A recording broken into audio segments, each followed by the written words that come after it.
എല്ലാരും ഞങ്ങളെ മറന്നൂലേ? റൂഹായ റൂഹിനെ എഞ്ചോട് ചേർത്ത് പൊട്ടിക്കരയുന്ന ഉപ്പൂപ്പാനെ ബോംബ് തീർത്ത് പേമായ്ക്കടിയിലിരുന്ന് വസിയ ചെറിയ ഹയനെ.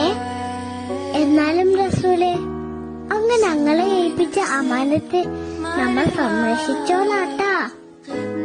ഞങ്ങളെ റൂഹ് ഞങ്ങളെ വിട്ടുപിരിയും വരെ, ഞങ്ങളുടെ കുഞ്ഞുടലിൽ നിന്ന് തല വിച്ഛേദിക്കും വരെ, ബിൽഡിങ്ങിന്റെ അടിയിൽപ്പെട്ട് ഷഹീദാവും വരെ നാഥ, ദുനിയാവിലെ ഒരു സുഖങ്ങളും ഞങ്ങളെ വഞ്ചിച്ചിട്ടില്ല.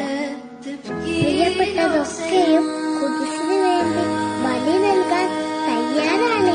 പകരം ജന്മത്തിലൊരു ഇടം തന്നാ മതി. അതാണല്ലോ അനശ്വരമായ സുഖം.